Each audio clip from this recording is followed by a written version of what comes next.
Hello friends, स्वागत है आप लोग का एनसीईआरटी जोन में। घटना चक्र जो पूर्वावलोकन है 2022 वाला और सब्जेक्ट से हम डिस्कस कर रहे हैं।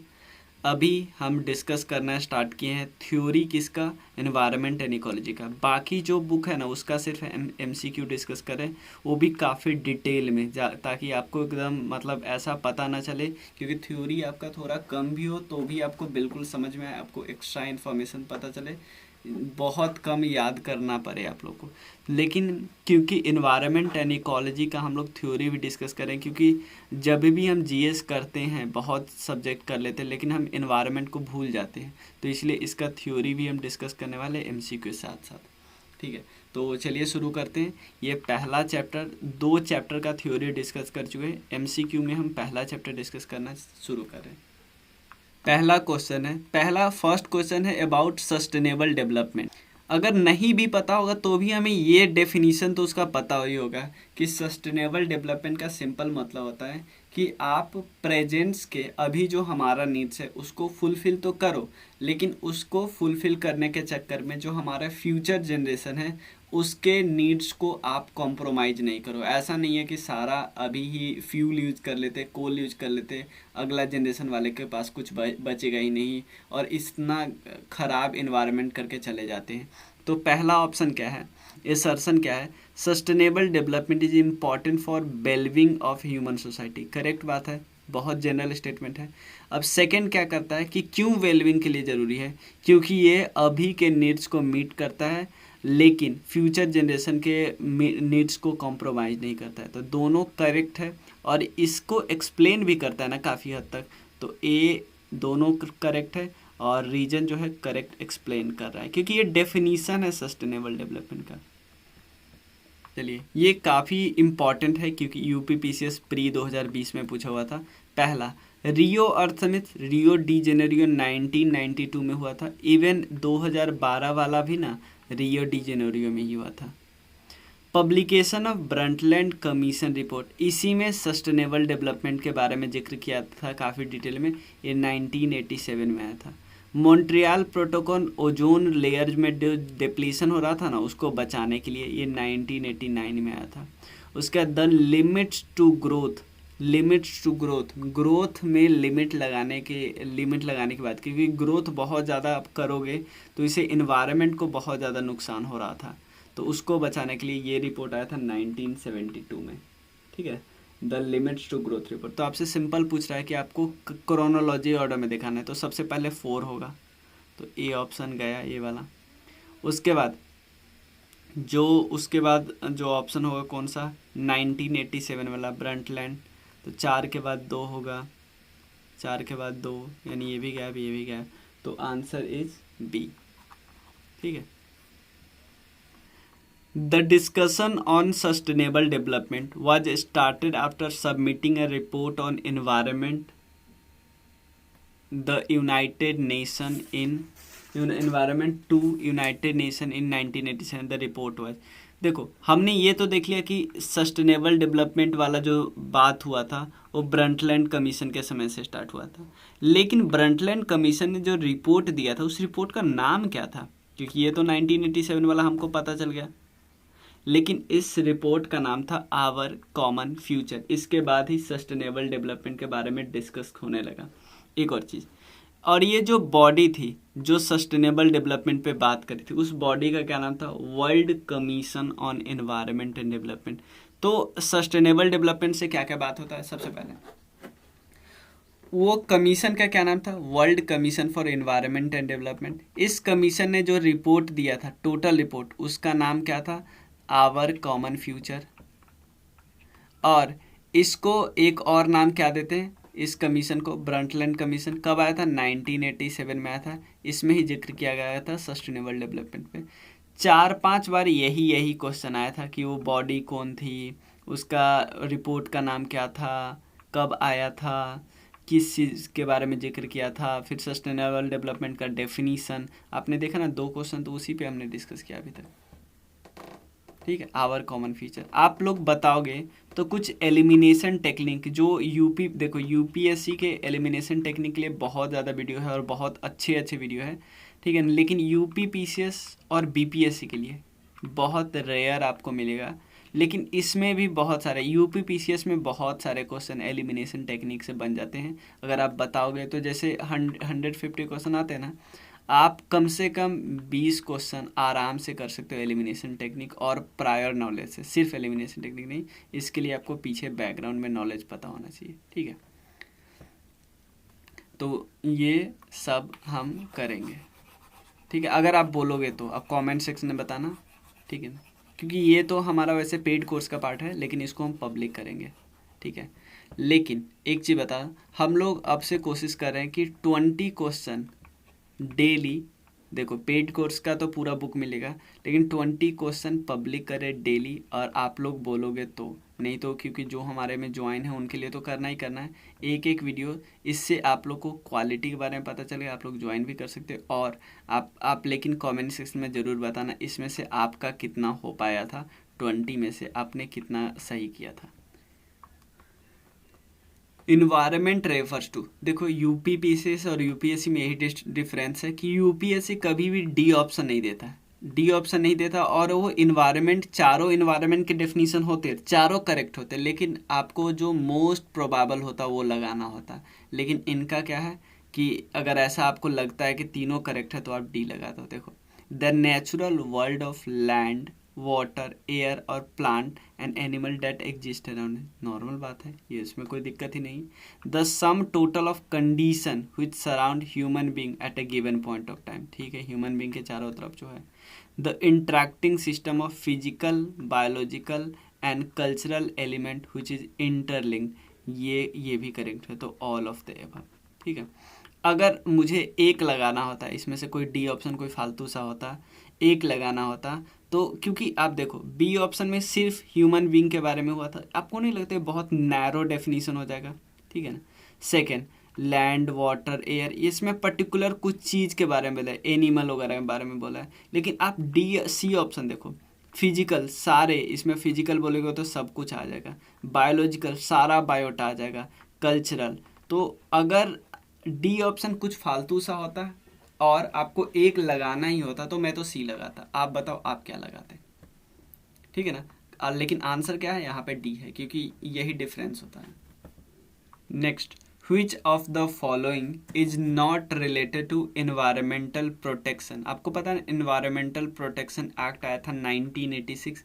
सिंपल, ये साल 5-6 बार पूछा हुआ है, सिर्फ साल। इसमें किस बारे में बात करते हैं, सस्टेनेबल डेवलपमेंट, नाम से ही पता चलता है, ठीक है। एयर कंडीशनिंग के बारे में बात करते हैं कि आप नेचुरल एयर कंडीशनिंग करो, आप मशीन बार बार यूज नहीं करो। मशीन यूज करने से क्या, एसी यूज करने से आपको तो अच्छा लगेगा, लेकिन इन्वायरमेंट को बहुत ज़्यादा नुकसान होते हैं, तो ये भी इसके बारे में डिस्कस करेंगे।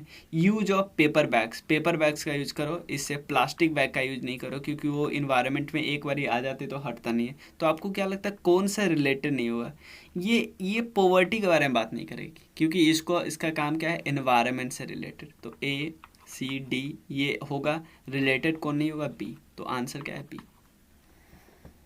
इन्वायरमेंटल प्रोटेक्शन एक्ट ये कब आया था, ये 1986 में आया था। ये क्वेश्चन कितनी बार पूछा हुआ है ये बता भी नहीं सकते, 6, 7, 8, 9, ये सब वही क्वेश्चन है, ठीक है। Next, environment is composite of biotic factor, biota, physiography यानी फिजियोग्राफी के बाद लैंड वगैरह की बात कर रहे हैं, ए बायोटिक फैक्टर या ऑल ऑफ द अबव। तो ऑल ऑफ द अबव, बहुत आसान क्वेश्चन है। नेक्स्ट क्वेश्चन है, इन्वायरमेंट को हम क्लासीफाई करते हैं कई सारे कैटेगरी में, आपको बताना है इसमें से कौन सा कैटेगरी सही नहीं हो सकता। पहला operational environment, second physical environment, cultural environment, biological environment. भाई कभी भी हमने ये सोचा है कि भाई ये इन्वायरमेंट है ना, ये काम नहीं करता है और ये काम करता है, ऐसा कोई सुना है? भाई ऑपरेशनल इन्वायरमेंट का क्या मतलब हुआ फिर? मुझे तो इसका कोई मतलब ही नहीं आ रहा। इन्वायरमेंट का मतलब होता है फिजिकल, कल्चरल, बायोलॉजिकल, ये सब इन्वायरमेंट। फिजिकल में क्या आ गया, लैंड फॉर्म वगैरह, वाटर बॉडीज, क्लाइमेट, ये सब आ गया। बायोलॉजिकल में हमें पता ही है। और कल्चरल में हम बात करते हैं मैन मेड फीचर की, जैसे एक इन्वायरमेंट है क्रॉप फील्ड, ठीक है ना, तो ये क्या है, ये एक कल्चरल इन्वायरमेंट है। लेकिन ऑपरेशनल भी, भाई ये रुका हुआ है, ये काम कर रहा नहीं, ऐसा कुछ होता ही नहीं। तो यहाँ पे क्या पूछा, नॉट। सस्टेनेबल डेवलपमेंट में हमने क्या डेफिनेशन दिया कि आप जो आपकी नीड्स है उसको फुलफिल करो, लेकिन आप फ्यूचर जनरेशन के नीड्स को ताक पे नहीं रखो, उसके भी नीड्स को ध्यान रखो। तो कौन से रिसोर्स भाई, आप जो कपड़े बनाते हो अभी उसको फ्यूचर में रखो, ऐसा बोला जाता है नहीं। आप जो सोशल रिसोर्स नहीं, नेचुरल रिसोर्स की बात करते हैं कि भाई जो एयर को गंदा मत करो एक लेवल के बाद, या गंदा ही नहीं करो, आप जो गंदा हो गया उसको साफ करो, ठीक है, इन सब की बात। कोल, फ्यूल, इन सब को बचा के रखो फ्यूचर जनरेशन के लिए। वाटर पहला। ब्लू कार्बन किसको बोलते हैं, ये यूपीएससी में पूछा गया था, और ये एग्जाम एनवायरनमेंट में बनाना टफ है, काफ़ी टफ है। लेकिन यहाँ पे ध्यान देखिए, एक चीज़ ध्यान दें, carbon sequestrated in forest, biomass and agriculture soil, इसको तो हम कार्बन सिंक बोलते हैं ना, कार्बन सिंक। इसको एलिमिनेशन से थोड़ा सा आसानी से किया जा सकता है, क्योंकि हम अपने अर्थ को ब्लू प्लैनेट बोलते हैं। ब्लू प्लैनेट क्यों बोलते हैं, ओशन के कारण बोलते हैं ना। तो आप काफ़ी ज़्यादा इसके कारण आप कर सकते थे। देखो ये ऑप्शन बेकार बनाया गया है, ठीक है, ये बनाया गया ऑप्शन है, कार्बन प्रेजेंट इन, ये तो नॉर्मल कार्बन हो गया। लेकिन आपको नहीं लगता आप थोड़ा सा ब्लू से ब्लू प्लैनेट ऐसे कर सकते थे। और कोस्टल, क्योंकि ओशन हो गया तो कोस्टल वाला भी तो पानी वानी में होगा ना। और पता है कोस्टल वाला जो होता है ना सिस्टम, ये साइज में तो छोटा होता है, ठीक है ना, लेकिन ये बहुत ज़्यादा फास्ट से कार्बन को अपने अंदर सिंक कर लेता है, ठीक है ना। तो इसको हम बोलते हैं ब्लू कार्बन, इसको हम बोलते हैं कार्बन सिंक, ठीक है, कोई दिक्कत नहीं है। चलिए, और इसको कार्बन सिंक ये क्या करता है, कार्बन को कैप्चर करता है और अपने पास रखे रहता है बहुत समय तक, ठीक है। तो option A is A correct. Exam environment में थोड़ा टफ था, लेकिन एलिमिनेशन से हो जाता था, क्योंकि ऐसे वर्ड हम लोग ज़्यादा सुनते नहीं हैं। अब नेक्स्ट, सेविंग एनर्जी या other resources for the future without sacrificing people's comfort and the present is definition of which of the following. Economic growth का डेफिनेशन है economic development, C sustainable development, D human development. Obviously कितना बार definition discuss किया, sustainable development का यही है। ऐसा नहीं है कि फ्यूचर जो प्रेजेंट है उसके मुंह पे आप ताला बांध दे या उसको बोले कुछ यूज ही नहीं करो, वो भी यूज करे, लेकिन फ्यूचर का ख्याल रखे करे, ठीक है। Which of the following sustainable development goal will target the water availability for all and its permanent management up to 2030? ये SDG किस SDG में लिखा हुआ है वाटर के बारे में, कि वाटर का सबको पहुंचाना है, ये है SDG 6 में लिखा हुआ है, ठीक है, कोई दिक्कत नहीं, ये ध्यान में रख लेंगे। SDG एक बार सारा हम लोग ध्यान में रख लेते हैं, ठीक है, रखना पड़ेगा, आप लोग रख लीजिएगा, थोड़ा एक बार देख लीजिएगा। The decade of sustainable energy for all in the initiative of is the initiative of United Nation का इनिशिएटिव है। लेकिन आपको पता है डिकेड कब से कब तक है, 2014 से 24 के बीच है। तो अभी हम लोग इसमें चल रहे हैं। एसडीजी को इम्प्लीमेंट करने का हमारे देश में नोडल इंस्टीट्यूशन कौन है बताइए, नीति आयोग है, हम सबको पता है। क्या फुल फॉर्म है इसका, national institute for transforming India, ठीक है। वर्ल्ड एनवायरनमेंट डे कितनी बार पूछा हुआ है, देखो आप, 5 जून वर्ल्ड एनवायरनमेंट डे। तो जब जिस साल वाला होगा ना उस साल का थीम भी याद आप लोग कर लेना। साइलेंट स्प्रिंग एक किताब है जिसको लिखा गया था 1962 में, 1962 में। वो किसके द्वारा लिखा गया बस वो बताना है, रचेल कार्सन के द्वारा, रचेल कार्सन, ठीक है। तो ये आपको लगा कि इतना बात ये 2020 में पूछे हुआ था, ये बात याद रखिएगा। तो ये पूछा जा सकता है कभी भी, जो बुक होते हैं ना एनवायरनमेंट से रिलेटेड वो कभी भी पूछा जा सकता है, ठीक है ना, उसका करंट अफेयर से लेना देना नहीं होता, ठीक है। तो 20 क्वेश्चन हमने कर लिया, आगे का हम नेक्स्ट वीडियो में डिस्कस करेंगे। ये हमारे कुछ कोर्स है, आप लोग ज्वाइन कर सकते हो। 67th और 68 के लिए हमने कोर्स 67th का ऑलरेडी चल रहा है और उसमें जो 67 का जो लीक पेपर हुआ था उसमें उस पेपर में हमारा 70 to 75% उसी कोर्स से आया था। ठीक है, तो और हम लोग जो जो पोर्शन हमें लगा था कि जिस पोर्शन से और हम आगे जा सकते हैं उस पोर्शन पे और हमने काम करना शुरू कर दिया है। तो जो 67 का बाकी फिर से जो लोग ज्वाइन करे और ज्वाइन करे उसमें, ठीक है ना, मतलब जो ऑलरेडी थे वो तो होंगे ही, क्योंकि अभी भी आप 50-60 दिन बचा है, आप लोग ज्वाइन कर सकते हो, ठीक है, आराम से। तो 67 का हमने स्टार्ट कर दिया, 68 का भी स्टार्ट कर दिया।